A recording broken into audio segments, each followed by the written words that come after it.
Our next topic is potential at a point P due to charged disk.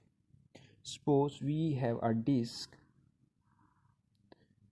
center C and its radius is R. We want to find the potential at any point P, which is at a distance Z from the center. To find that, we will here introduce surface charge density, which can be given as sigma equals to dq over dA. But what is dA? To find dA, we will assume that a disk is formed of many concentric rings, and we will take any single ring. Suppose this one. We have this ring whose radius is omega and its width is d omega. If we move from this point to this point, a small angle d theta will be introduced, and this area is known as dA.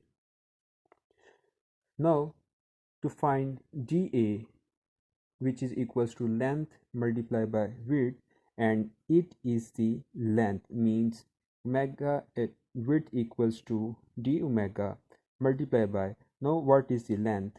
It is the length of this ring.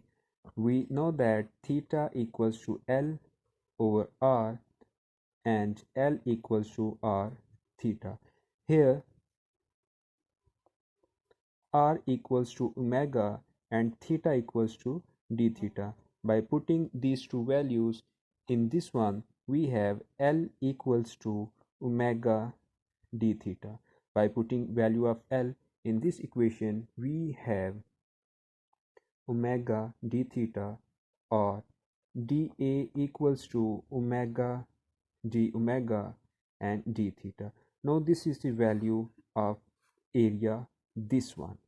Now we will put this value in this equation, and we have sigma equals to dq over omega d theta, or dq equals to sigma omega d theta, equation 1.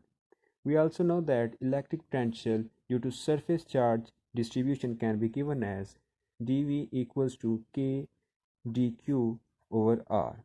Now what is R?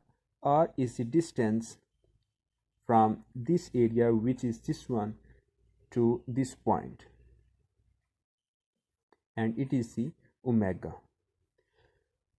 Equation 2. By putting equation 1 in equation 2, we have dV equals to k sigma omega d theta divided by R, and we know that from figure R equals to, this one is R, which will be equals to omega square plus z square square root, z square plus omega square square root. By putting value and then integrating, we have V equals to k sigma, which is constant, omega d omega divided by omega square plus z square, integrating, and d theta also integrating.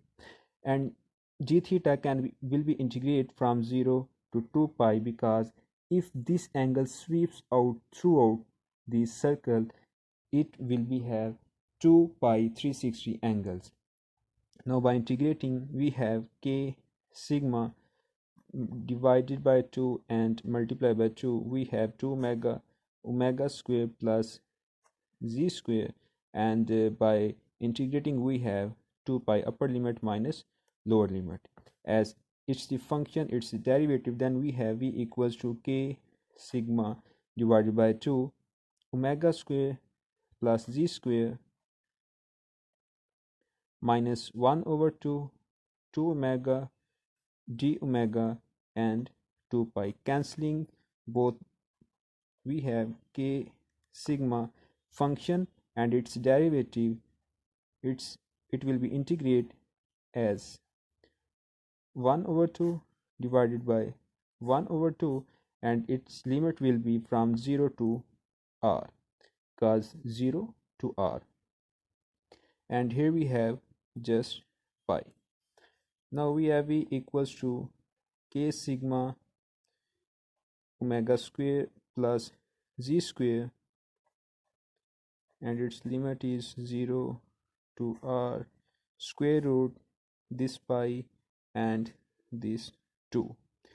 By putting limit, we have 2 sigma pi, putting the value of k 4 pi epsilon naught, upper limit r which is r square plus z square, minus lower limit which will be reduced to just z.